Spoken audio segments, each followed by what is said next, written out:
This is Embodied from PRX and WUNC. I'm Anita Rao. Comedian Chris Duffy says everyone has a sense of humor. And if you really feel like you don't, what you need then is practice. I think it takes years of corporate training to become a truly bland, humorless person. And I love that idea that we kind of can unlearn the socialization that made us not have our senses of humor and not notice the strange and unusual things. Today, Chris shares how to build a more humor-filled life and why laughing more matters, like this finding about nursing home residents. They kept a folder of things that made them laugh, whether it was poems or clippings from cartoons in the newspaper or stories or whatever it was. And what they found is that these residents had really significant increases in their enjoyment of life, really significant decreases in loneliness. The case for taking humor seriously, just ahead on Embodied. Trying to improve yourself can feel exhausting, but there is a podcast I really love that approaches this topic with a sense of humor and wonder. It makes the most complicated self-improvement questions feel a lot simpler. It's called How to Be a Better Human and is hosted by comedian Chris Duffy. I recently had Chris on an episode of Embodied, and we had a lot of fun talking about how to bring more humor into our daily lives. When you listen to this show, you're going to get practical answers to questions like, how do I talk about money? How do I find true love? Or how can I throw a good party? You'll hear perspectives and stories from Chris and his expert guests. Listen to How to Be a Better Human wherever you get your podcasts. Chris Duffy is a professional comedian, and he thinks the world has got enough of them. What I really want people to have is humor, which I would say is noticing the strange, odd, delightful absurdity in the world and in yourself, being willing to laugh at yourself and then connecting with other people.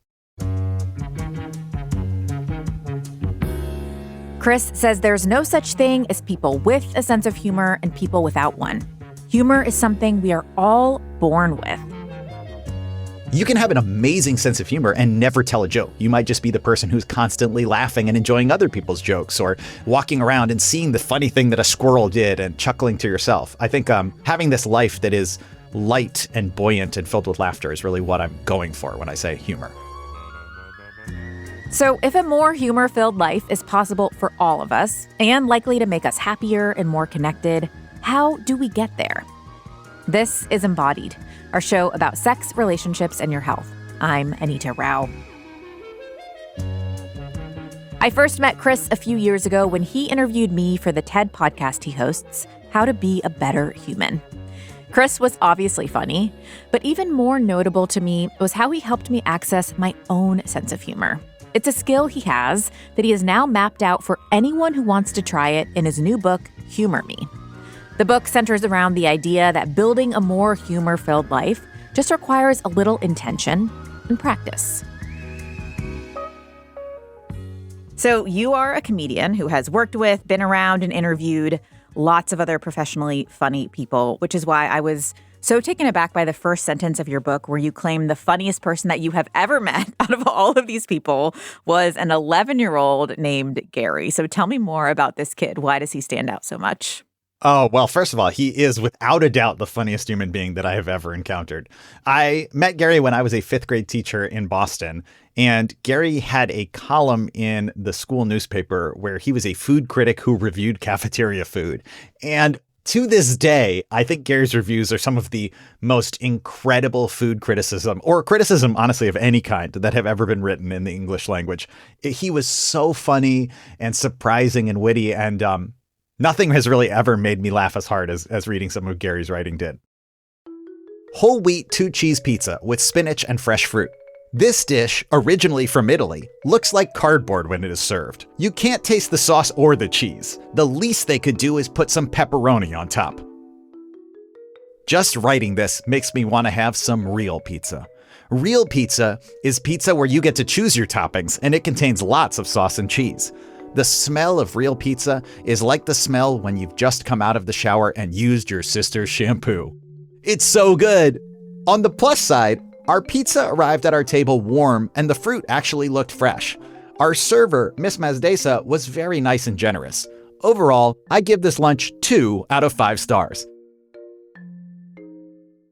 So much of what I love about humor and what I love about laughter is that it makes you see something in a completely new way, or it takes a situation that's kind of boring and mundane and then all of a sudden makes it delightful. And that for me was cafeteria lunch with Gary. It was just transformative in terms of how I saw the day. It's so interesting hearing that because you just can see how his brain is working, how his kid brain is processing the world. And I'm curious about like what hanging out with kids all day when you were a teacher taught you about humor. I honestly feel like it taught me everything important that I needed to know about humor. One of the most common questions people have is it really true that everyone can have a sense of humor? Don't you think some people are just born kind of without a sense of humor? And the thing that I learned spending all this time with kids in an elementary school is that every kid has some like weird, unique, quirky observation of the world. Some kids are way more playful than others, but nobody is just kind of fitting into this box and being as bland and middle of the road as adults learn how to be. I think it takes years of corporate training to become a truly bland, humorless person. And I love that idea that we all have this and we kind of can unlearn the socialization that made us not have our senses of humor and not notice the strange and unusual things. And we can get to be more like Gary just by being more of who we actually are deep inside. When I was reading this part of your book, I was reminded of a story about my husband, actually. When he was in kindergarten, he was super goofy. He would literally bring like a clown nose to school and keep it at his desk. And when the teacher's back was turned, he would put the nose on and everyone would laugh. But then like at some point in that kindergarten year, he got a report card that had a U for unruly on it. And he doesn't remember exactly the conversation with his parents. Like he remembers some version of like, why is there a U for unruly? Like, what's going on? But he does remember that he stopped bringing the clown nose to class. And he still to this day, like as an almost 40-year-old, feels like this was a huge turning point for him in like turning away from this deeply goofy part of himself. And it makes me really sad to think about that story, but it's like such an honest reality, which is that goofiness that we all might be able to access really young kind of gets tamped down as we get older. Definitely. I mean, that story makes me think of a few things. One of which is, I think as a society, and certainly in education, we don't have a great way to value other forms of intelligence or even genius, right? It's very clear how you are encouraged and how you are successful if you are exceptional at math. But then if you're creatively really brilliant, that often doesn't like fit into the rubric of what success looks like in a school. And so often it's not encouraged and even like actively shut down. The flip side, though, is, you know, I was a teacher. I wanted my kids to pay attention. I wanted them to be on task. So it's not like putting on a clown nose and distracting your classmates is always a good thing universally. Even though I really believe in laughter and humor and the power of them, I would never argue that every single second of your life, 24/7, in all circumstances, should be filled with laughter. There are certainly many times where laughter and humor are inappropriate. So you were teaching these fifth graders, you were noticing this kind of innate goofiness that they were able to access, but at the same time, you were kind of having your own humor crisis. You kind of lost your ability to connect with your humor for a period. Tell me more about that and what happened. You know, I was working in a school with a lot of kids who were dealing with some really hard things outside of the classroom. And I really desperately wanted to solve all of my kids' problems. And I found pretty quickly that that was not possible. And that was a huge challenge. And I addressed it in a way that I think many people address problems, especially when they're idealistic and they're kind of young and in their first or second jobs, which is, I was like, the solution is for me to just work harder, to not sleep and to not have any fun and to just 100% work on this without any pause. And that did not work. As a result, I was doing a worse job at being a teacher, at connecting with other people, but I was also doing a worse job at being a partner and a friend and all the other things that I wanted to be good at. So I didn't identify in the moment that the problem was that I had stopped laughing or that I had stopped finding time for joy and goofiness and humor until I started laughing again through going to some comedy shows, but mainly through reading Gary's reviews. I like had this huge cathartic laugh where I remembered like, oh yeah, this is what makes life worth living for me is to have these kinds of moments of huge release and laughter. And that sparked this idea for me that maybe I've been going about this all wrong. Do you remember what specifically you started to do differently once you had that realization that like this was not going to be sustainable and you needed to invite in a little bit more of these parts of yourself that allowed for play or that allowed you moments of deep laughter? 100%. But I will also just say that humor is really subjective and it's context dependent. So what worked for me isn't necessarily going to work for everyone else. But I do think there's a universal thing that might be true for anyone, which is to just make space. So for me, making space meant that like I started going to see shows at the local improv theater. But the other thing that was even easier than that is I just started trying to notice times that I laughed and try and make more space for those. One thing that I started doing that was a huge source of joy for me was I wrote down every off-topic question that the kids in my 5th grade class asked. And I would bring these questions to my wife and we would just laugh so hard about the questions that had popped into these kids' heads totally randomly. One time it was silent reading time and a kid raised their hand and I came over and they said, "Hey, I'm just wondering, are pigs actually prejudiced against women?" And I was like, "What do you mean?" And they said, why are they sexist pigs?" And I was like, that is such a great question. Oh, good. I actually don't know, but that does seem unfair to the pigs. You're right. Yeah, you talk about this idea in your book of kind of like a deep noticing, a slowing down. And it reminds me of mindfulness, which is something I struggle with, but like being really in the moment and kind of refocusing your brain. And you actually have some helpful like exercises to do this that are a little more specific than just like stop looking at your phone. You have some like tangible tools. So can you tell me about one or two of those ways that we can kind of like refocus to be better at noticing? What I have found in all of the research and in writing this book, the thing that was the most impactful is the simplest, but simple doesn't always mean easy, which is just when I laugh, I try really hard to write down, whether it's on my phone or in a notebook, I try and write down like what made me laugh so that later on I have this list of things that are funny, whether it's a memory or a thing I saw or a meme or a website or a short story. I just have this list of, oh, that made me laugh, and I can go back to it when I'm having a hard time accessing laughter. So that's one that I really love, and it's so simple. But then if you want to do a little bit more active version rather than just kind of documenting things as they come up, Sister Corita Kent, this incredible artist who many people may be familiar with, had this idea of using a finder. And it is quite literally a rectangular frame, a square rectangular frame. She made it out of cardboard or paper. And you just take this small frame and you hold it up to the world and you look at what is in that frame. Instead of trying to find something interesting or unique or odd or funny in the whole world, you're just limiting it to this whatever is inside the frame. I think that often the seeds of what are hilarious come from noticing something really closely. If you don't have a finder handy, Chris suggests taking on a new bathroom mindset. You know when you go into someone's bathroom for the first time and notice everything? Whether their toilet paper hangs over or under the roll, or that their toothbrush looks like it was destroyed by a lion? Try to bring that level of noticing into the small moments of your own life. We'll get more practical advice from Chris about building a laughter-filled life after a short break. You're listening to Embodied from WUNC, a broadcast service of the University of North Carolina at Chapel Hill. You can also hear Embodied as a podcast. Follow and subscribe on your platform of choice. Please stay with us. This is Embodied. I'm Anita Rao. We're talking today with Chris Duffy about how to build a more humor-filled life. Chris is a comedian and podcast host who is always on the lookout for new material. And in his new book, Humor Me, he says that we all can and should adopt a mindset of finding the funny. Sometimes that means stepping out of your comfort zone and taking social risks. Chris's favorite way to put himself out there is to show up at events that have nothing to do with his own personal interests. One time I saw a poster that said, Past Lives Regression Festival, where we will help you connect with who you were in previous lives. And I said, like, okay, that is incredible. I gotta go. Just, if nothing else, just to see who else is at this festival.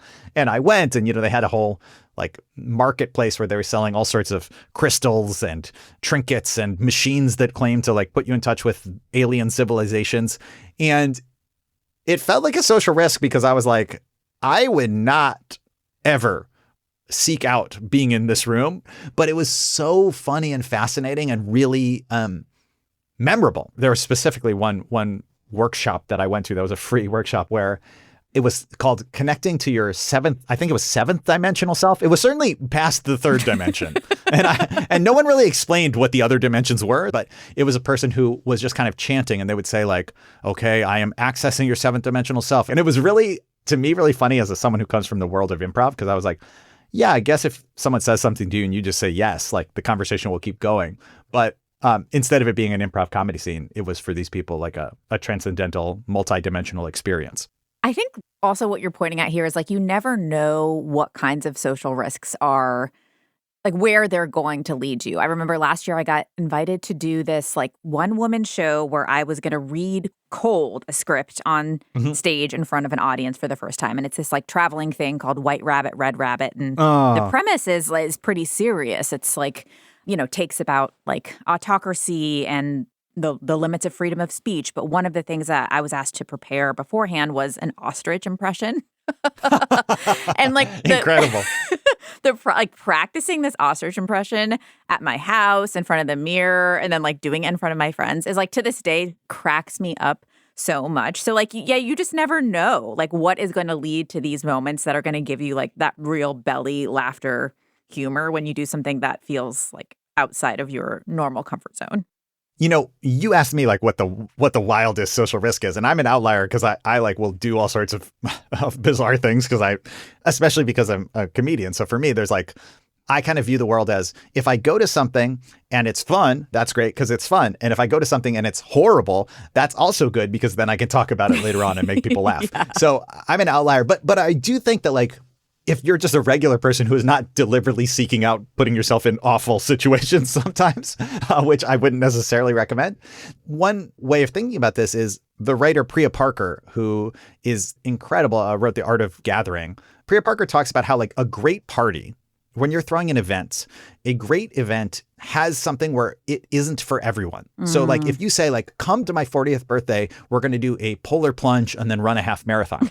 There are many people who are going to say that sounds horrible, but the people who it is for are going to have it be like memorable and really be into it. And so her point is when we make things that are kind of just like universally good, they're actually kind of not for anyone. And I think this is where I would encourage people to seek things out that are like specific and a little bit not for everyone, because then I think you find some really incredible stuff. And also just say the easiest type of social risk to take is conversational, which I would just say is it's so common when we're in a gathering or we're meeting someone for the first few times to say like, so what do you do? Oh, okay, Anita, where do you live? Those are really low risk questions, but they're so rare that they lead to like a real connection or even just something interesting. So if you say something that is a little more odd, a little bit more of a social risk, you can have an incredible connection. Like, hey, I just was asked to do an ostrich impression. How would you even do one? Can you show me what your ostrich impression would be? Like, that's guaranteed to be a more interesting conversation. Note to anyone who is at a dinner party with me. This is yes. In your future. You absolutely must ask to see the ostrich impression. So you've mentioned improv, and I know that you yourself, after teaching, you pivoted to a more full-time career as a comedian. You've dabbled in improv and stand-up, and you've learned some kind of rules of humor that anyone can use. And I want to talk a little bit about those because I think they play into what you're saying about conversation and how humor and conversation kind of go hand in hand. So tell me about kind of these concepts of agreeing wholeheartedly and yes and how those play into kind of our daily attempts at humor and connection.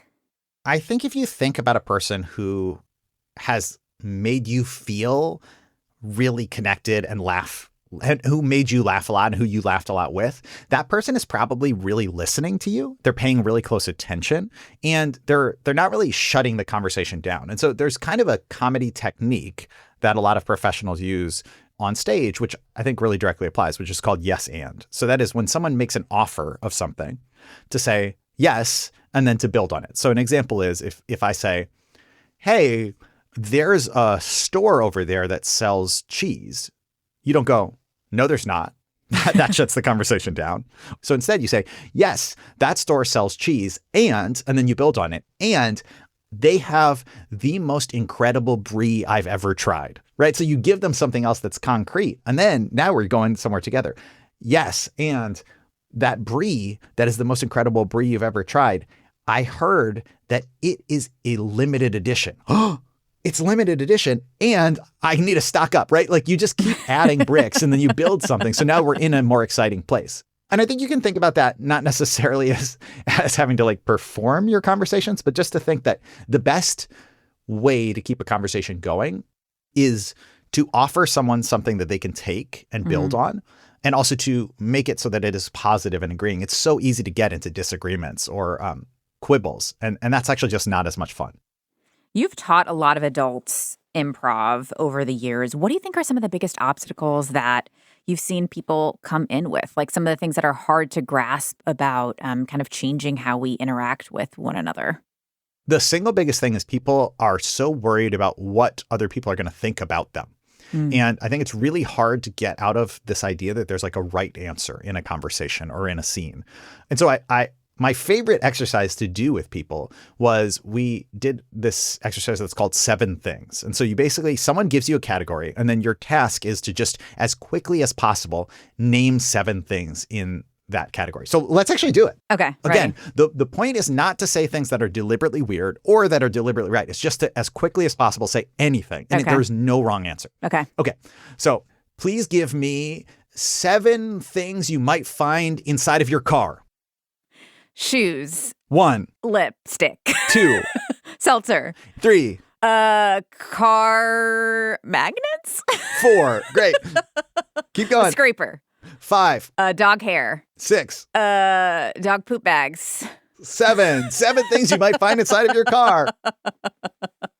Okay, so like now, if we were in a class, right, I would say like, great, we're going to keep practicing that. Yeah. And the ideal would be that there were several times where you kind of said, Yeah. And the to me is you catching yourself. Completely. That was you thinking like, what is the right answer? Completely. And so I loved when you said like lip, because at first it was just like, you made it into lipstick, but I think your original thing was just lips, which is really funny to say like, in my car, you'll find lip. Okay, whatever that means.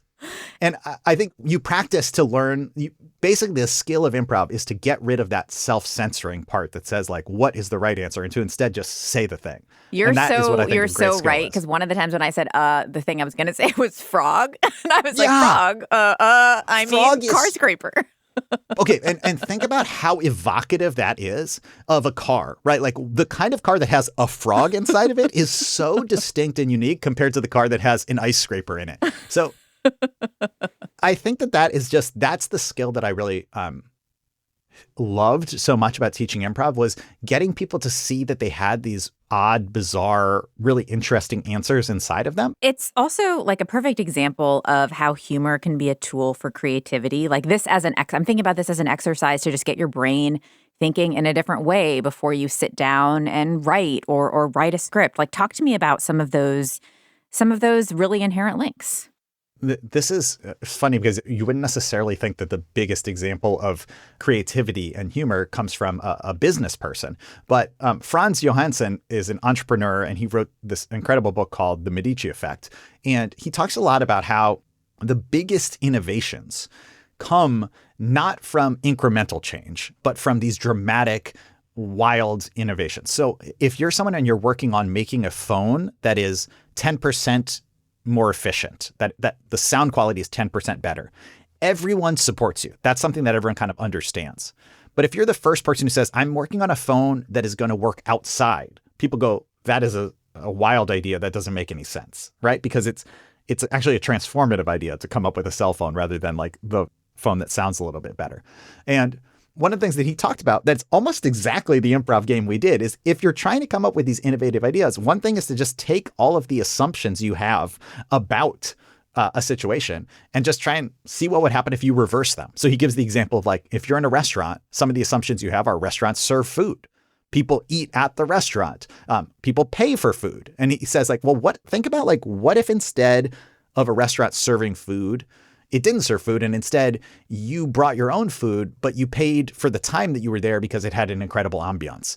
What if instead of people eating at the restaurant, it was actually like a place where they got all of the food and then they took it out and left? All of these are reversing the assumptions. It's not to say that any of those are a perfect, great idea, but they lead to these new ideas, which might be the good one. And Franz's big insight, which I think connects most directly to this, is that the way to come up with a great idea is to come up with a lot of really bad ideas. And I think comedy is incredible at coming up with bad ideas.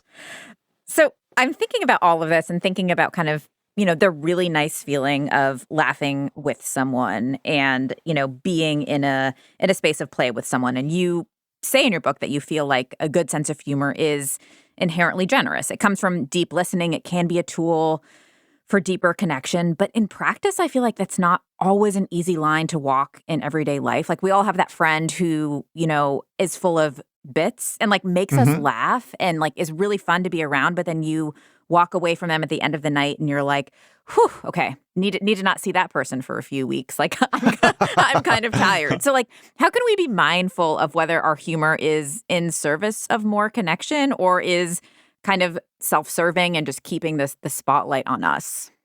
Yeah, it is something that I have personally had to learn for sure. I have been that friend where people are like, that was fun, but I do not want to see Chris for a while. That was, I need a break. And my wife, who is an introvert, has been very helpful at pointing out to me when I am dominating a conversation and actually need to step back. So one of the things I would say is it's so rare to go wrong with being the person who is appreciating the other person's humor. It's much easier if you're the one creating the humor and like telling the story. But if someone is telling a funny story and you laugh at their joke, it is so rare that people don't feel like, wow, I love that. The other thing I would say is I think that it is really important to realize like what the jokes are about. And I think you want to make sure that you're using them as a way that brings other people in rather than brings it right back around to you. Not to put you on the spot, but you're reminding me of like how heterosexual men, a group of which you are a member, like Yes. I do think struggle a lot with using humor to connect rather than to perform. I'm thinking about a lot of bad first dates that I've been on in the past. So like, why is that? And what do you have to kind of say to your fellow heterosexual men about this tendency? Well, first of all, I love being given a soapbox to speak to my fellow heterosexual brothers. Thank you so much. This is actually genuinely, this was one of the main reasons why I wanted to write this book and why I felt so strongly about humor is because I think that there's this really big misconception in a lot of society about what it means to have a great sense of humor, which is people think it is about like making it about you, making you be the spotlight person and the center of attention. And there was this incredible study, an incredible sociological study that looked at online dating apps. And they found that almost everyone said that they wanted a partner who had a great sense of humor. But then when they drilled down into that, when they looked at heterosexual couples, heterosexual women, when they said, what does it mean for someone to have a great sense of humor? The women said, it means someone who I can laugh with. And when they asked heterosexual men, they said, it means someone who laughs at my jokes. And that, I think, is totally wrong. Like, that is the wrong version of humor, where it is, it's all about me. And instead, I want people, including, like I said, including my heterosexual brothers, I want them to live a life where it is filled with laughter and it's filled with connection. And it's not just about it being on you. So using humor as a point of connection is not something new. As you say in your book, it is something that humans have always been doing in some form. And I think that this evolutionary angle to humor is so fascinating. Can you tell me more about the evolutionary reasons for humor? So there's a lot of evidence that humor is kind of a social lubricant. So it just helps us to keep a conversation going, to make sure that we all feel like connected and happy. And so the scientist Robert Provine, he did a famous study where he just recorded people's conversations and then marked where the laughter came. And he found that a really strong majority of laughter was not coming after anything that was in any way identifiable as a joke, that instead it was mostly like where there's a pause or when there's an awkward moment and people are laughing to indicate like, hey, we're all still on the same page. So you can extrapolate from that to think like, okay, there's kind of an evolutionary reason why we would want people to feel like these awkward moments are smoothed over and the wheels are greased so that we can work together as a unit more peacefully and productively. But then there's been a lot of other evolutionary biologists who have kind of looked at why humor is this universal human thing.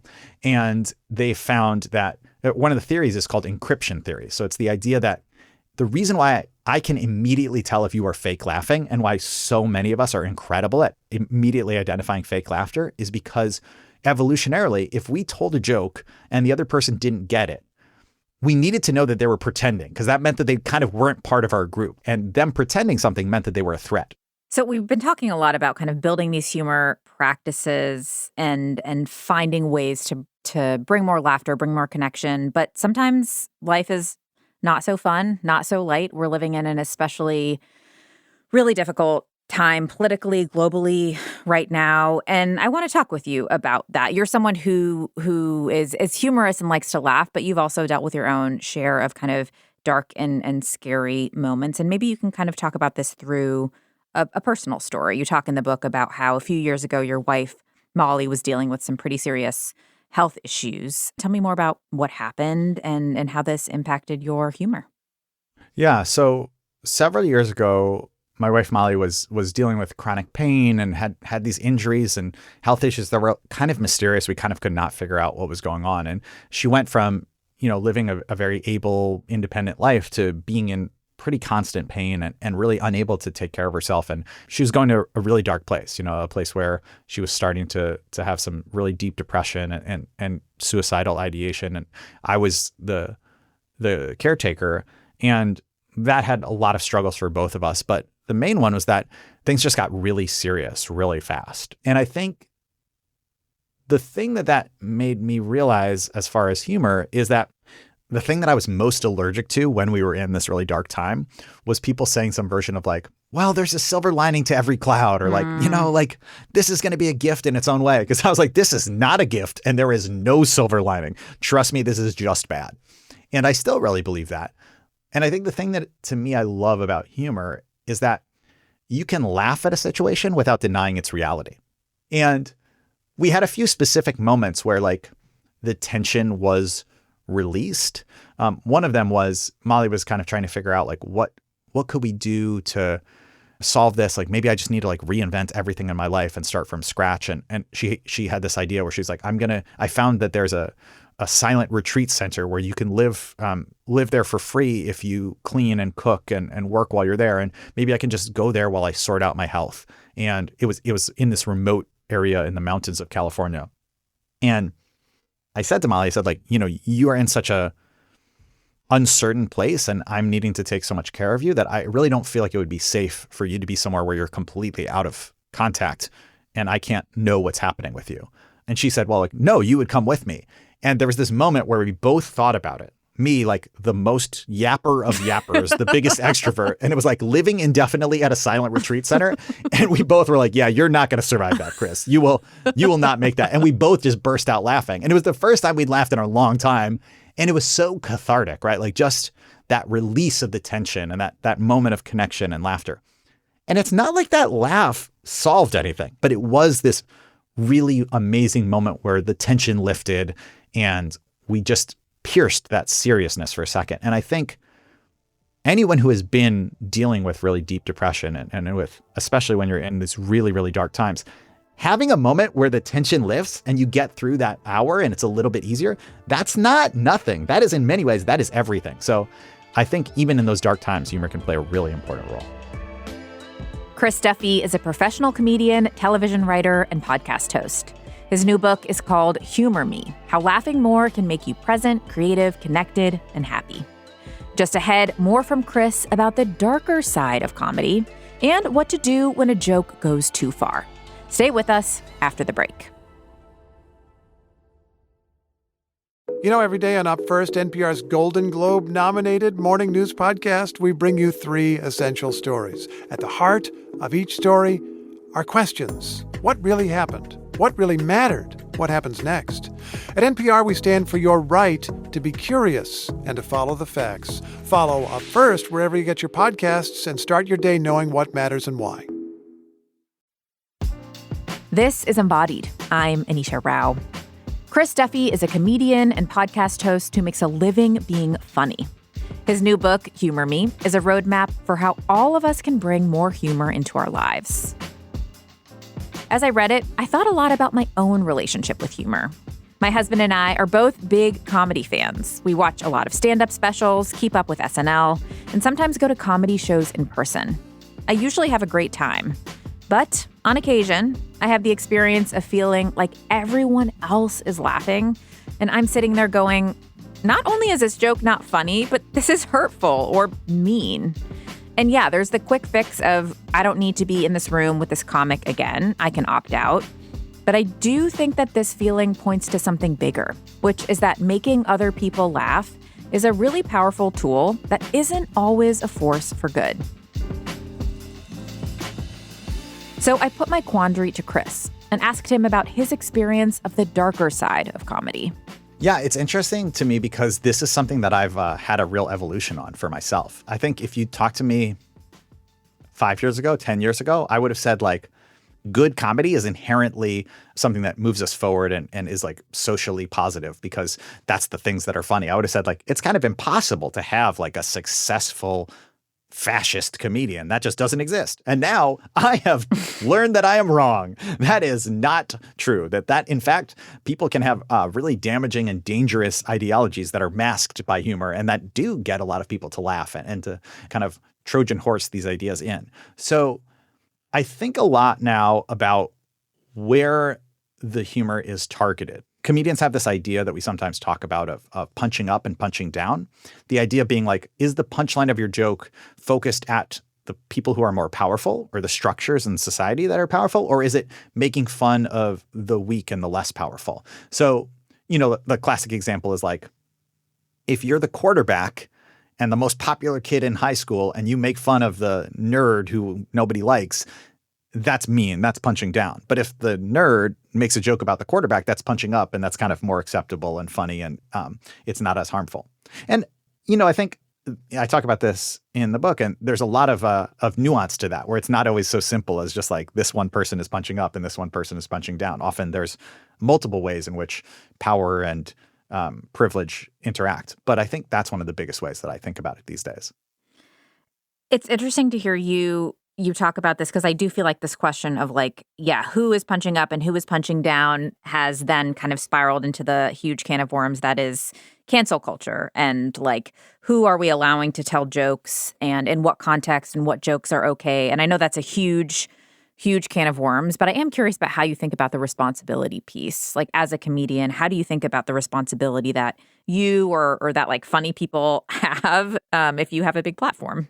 Sure. Well, you know, I'll say two things. One is one of my deepest held beliefs is that I don't know everything. So it's totally possible that what I'm about to say will turn out to be wrong. And I embrace that possibility because I learned about the concept of intellectual humility, the idea that we might not be right and that our ideas that we hold right now might change. And that to me is a foundational belief for me. So I'm a buffoon and my beliefs may be wrong. But the thing that I'll say is that I'm not sure that I really believe that cancel culture is a thing. People talk about it all the time and they're always like, oh, you can't say anything these days. There's comedians, right? Like they're ending their careers. But look at the people that they're talking about.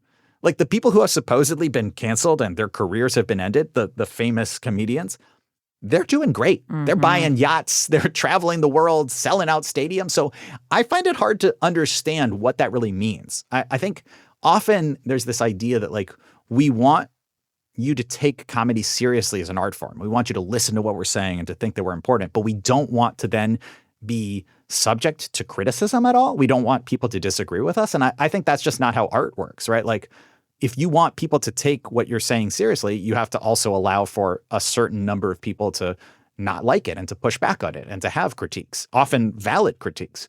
So I'd like to push back a little bit on the idea that there are these people who have been silenced because like the real silencing comes from, you know, people who are thrown into prisons and sent to a third country that they don't live in. Like that is much closer to a cancel culture in my mind than like your Netflix special has negative comments on it on YouTube.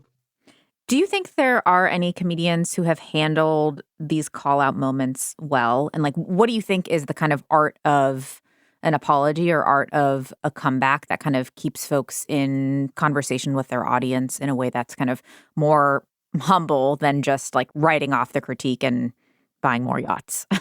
100%. I mean, one person that I think of as like a real model for me in terms of this is the comedian Bo Burnham, who has been famous for a really long time since he was a teenager on YouTube. And he said some things in his early videos that were homophobic, that were racist, that he really does not stand by. And he publicly has said many times, like, I do not stand by the things that I said. I have learned and I've grown. And the reason he doesn't delete them is because he doesn't want to pretend like he didn't say them. He's like, I want to leave them up so you can see like that is something that I said and I don't believe it. And I don't think I should cover it up. I think I should acknowledge like that was there and it's not cool. And I would never say that now, but I can grow from it. So I think there's kind of like the pieces of acknowledging it, talking about what was wrong about it, and then how you grew from it. To me, that's really like the core part of an apology. But I also think that comedy, and actually I'm going to say humor, not comedy. One of the things that I love about humor is that it can allow us to admit our mistakes in a way that is less socially devastating, right? I think there's some research just for like regular people. If you're in a job interview and you acknowledge your shortcomings in a humorous way, that the job candidates who do that are actually rated more highly than the people who did not acknowledge their shortcomings. I think that idea that like when we laugh about the things that we've done, it allows people to see it and to forgive us a little bit, that it makes it less like high stakes. That's something that's really beautiful. And I think Bo has done a great job of that. Have you had a time when you have kind of personally told a joke or done something publicly that you thought was funny or felt was funny in the moment that you realized wasn't? Oh, so many times. I think that I kind of feel like if you look back at your previous self and you're not embarrassed by it a little bit, it means you haven't grown. But I've had many times where I've made a joke that I've then thought like, oh no, that's not right. You know, one example that I wrote about in the book is I in high school was friends with this person, and she and I were close friends, and I started doing this joke where it was like, I'm a mime and you're in a box and I can't hear you. And the first time I did it, I think it was like kind of funny. But then because people laughed, I was like, oh, that's so fun. That's great. That must be positive. And then I kept doing it. And I think my friend no longer felt like she was my friend because it was like when she tried to talk to me, I'd pretend that I couldn't hear her and she was trapped in a box. And that's just like very annoying and rude and kind of bullying, frankly. And I didn't think of it that way because I didn't think of myself as having like more social power or being mean. And also because I liked this person. But now looking back, I'm like, I wish I had not done that. And I certainly wish that I had not done it over and over. And I wouldn't do that now. And, you know, I also have lots of examples more recently of times where I've said something that was out of pure ignorance or not understanding how something came across. And I learned from those as well. But I will continue to make mistakes. I'm sure of that. The one thing that is certain is that the skill that I want to be good at is repairing and acknowledging my mistakes rather than not making them, because it's impossible to not make mistakes. So we've been talking about kind of punching up, punching down, but I think like one of the things that I've realized is some of the comedians that I am most attracted to are really self-deprecating, like Aparna Nancherla, who became known for being a sad girl comic. Like I find very funny and I find it very relatable. And I have some friends who are like so funny because they're so self-deprecating. But I do sometimes worry that like the self-deprecation goes too far. It's like, okay, 10 Instagram memes about being a sad girl are hilarious. And by the 11th or 12th, I'm like, are you okay? Like, are you okay? Are you okay over there?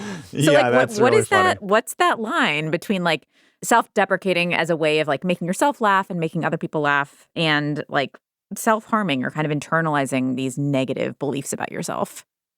Yeah, I think you came up with a really funny example there of like, you've posted 300 sad girl memes and then we're like, is this actually a cry for help or is this just funny?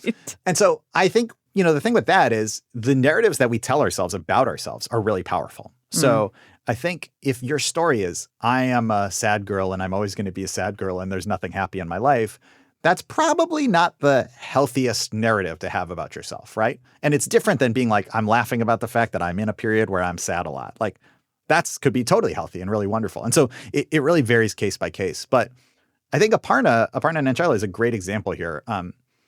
Aparna used to have a joke when she started that she would walk out on stage and Aparna would say, I know, I'm also surprised that I'm a comedian. And that would get a big laugh from the audience. And the way that Aparna meant it was like, I'm an introvert and I'm shy. But the way that she realized that audiences were actually reading it is, it's funny that I'm here because I am an Indian woman. Like that is what it's funny because you don't see comedians who look like me. And that actually wasn't what she was trying to do. And eventually she realized like, this is telling a story about myself that is not the story that I want to tell. And I think the line with self-deprecating jokes is like, are you making fun of something that is actually something that is totally benign and kind of innocuous to you? Or are you saying the mean thing or the prejudiced thing about yourself so that you can say it before someone else says it? And I think that is the not healthy version, is to say like, I actually think that I am ugly or stupid or uncoordinated or whatever the story is. If you think that about yourself and then you make that joke, and it is not as a way of accepting that about yourself, but is instead because like if I say, well, I know what you're thinking, he's the ugliest guy in the room. If you're saying that because you think someone else is going to make a comment about you otherwise and you want to get in front of it, that's probably not healthy, I think. Whereas like for me, it's crystal clear to me that I am not athletically gifted and that I've never been good at sports. And that's not an insecurity for me. I just know like I don't particularly like sports and that's not a way I'm going to bond with people. So if I make a joke of like, listen to me, first pick on nobody's baseball team, like that might make people laugh, but it's not secretly me saying like, and I wish I could be the first pick. You know? Like, right. Like, does it make you feel sad inside when you say it? It might be also a good litmus test. Like, do you feel sad about, because you named something that is an insecurity or is something that makes you feel bad about yourself? Or is it something that makes you laugh about yourself as well? Yeah. And I think the thing that is complicated about this is it can change over time. Yeah. Like sometimes you might feel this way and then later on you might not. And the other part is it really changes in context, right? Like my joke about not being picked on a baseball team is probably like 99% of the time totally fine for me. And then maybe there's 1% of the time where it's like, I just am at like a corporate field day and I literally did not get picked. And I actually am feeling self-conscious about it. You know, I think for me, probably personally, I would still think that was funny. But there is a world where I'm in a scenario where it actually is in that context a little hurtful. So you have been doing all of this kind of work and deep thinking about humor and these humor practices and how it can be integrated into our lives. But I've heard you say that you have actually realized in recent months that you have been less attuned to some of these practices that you're encouraging all of us to do, which is so relatable. Like, I think you even asked me at the end of the interview we did of like, and what of the things you've learned on the show do you put into practice in your life? And I'm like, I'm working on it. I'm working on it. But like, talk to me about kind of how much you are integrating these things and how you do it even when it's hard. Yeah, well, it is certainly the sleeping in the bed that I've made for myself that, I host a podcast called How to Be a Better Human. And I wrote a book about how humor can improve your lives. And then when people are saying like, so what have you learned about being a better human? Or so you must laugh every day. And I'm like, I'm not sure that I'm that great of a human. And I definitely have been stressed and not laughing. I don't know. You know, for me, I am in this moment in my life where I have 2 young kids. I have a toddler and I have a 6-month-old. And I'm not getting enough sleep. And there's often, giant pile of dishes and laundry that I need to do. And then on top of that, I'm trying to do this work. And there's just a lot of stresses. And so I have certainly felt like in the past few months that I wasn't laughing in the way that I would want to be or that I talk about in the book. And I have come back to a few of these simple practices. The biggest one is at the end of every day, my wife and I try and just like find some time once the kids are asleep and we like lay on the couch, Molly and I, and say like, what's one thing that made you laugh today? Or what's one thing that if you didn't have something that made you laugh, can we watch like a blooper reel from The Office? Can we just have a moment where it is truly 3 minutes of us laughing? And I do find that when we do that, it's such a different end to the day. Like the stress is wiped free. I feel really connected and I feel a lot more energized. And again, we don't do that every day. I wish we did. I'm trying to make it an everyday thing again. But when we do, I feel like it's a really different day. So that's one of the ways that I'm trying to follow my own advice. So, okay, if someone is listening to this being like, I'm not a funny person and like I just go from A to B and B to C and like I'm overwhelmed and I'm doing the dishes all the time, like, what would you say to them? Like, how can they kind of reframe and reorient in a really small, accessible way? Okay, so I'm going to start. I feel like the smallest and most accessible way is the list of things that are funny. Yeah. Because I think that's just like something anyone could do. Yeah. And I'm going to tell you where this idea came from because it's not me, Chris Duffy, professional comedian, coming up with it. It came from Mimi Tsai, who is a nursing home researcher in Hong Kong. And she did a study with residents of a nursing facility in Hong Kong where they had them do some version of this, basically. They kept a folder of things that made them laugh, whether it was poems or clippings from cartoons in the newspaper or stories or whatever it was. And then they would come together with other residents and share the things that made them laugh. And this was a really like limited time thing, but it wasn't like they were spending all day, every day trying to do this. It was just collecting humor and then sharing it with each other. And what they found is that these residents had really significant increases in their enjoyment of life, really significant decreases in loneliness. And again, none of these people are professional comedians. These aren't like the most clever people. These are people living in a nursing home, not the funniest of environments. But for them, just that act of like refocusing on it and then sharing it made a big difference. And the parallel that I would give you is I'm not a bird watcher. That's not something that I do, but I watched a documentary, this great documentary, Listers. Oh, so good. On YouTube. It's so funny. And I watched it, and afterwards I walked outside, and I was astonished. I was listening, and I was hearing so many birds. And then I looked, and I saw so many birds. And it's not like I had like coincidentally walked into some giant migration. It was just that I had never noticed that they were all there before. And then once I was in this framework of thinking about them, they were all of a sudden visible to me. And I think the same is true with humor. Like when you start putting yourself in that framework, you notice that there actually are funny, strange, odd things all around you. And the more you notice them, the easier it gets to notice more. Chris Duffy, thank you so much for a good conversation and a great time. I had a lot of fun talking with you. Thank you so much for having me. It was a pleasure as always. That was comedian Chris Duffy, author of the new book, Humor Me: How Laughing More Can Make You Present, Creative, Connected, and Happy. Today's episode was produced by Gabriella Glick and edited by Amanda Magnus. Sarah Nix provided editorial guidance, and Kaya Finlay is our regular producer. Adesina Newkirk is our intern, and Jenny Lawson, our technical director. Quilla wrote our theme music. This program is recorded at the American Tobacco Historic District. WUNC is a broadcast service of the University of North Carolina at Chapel Hill. I'm Anita Rao.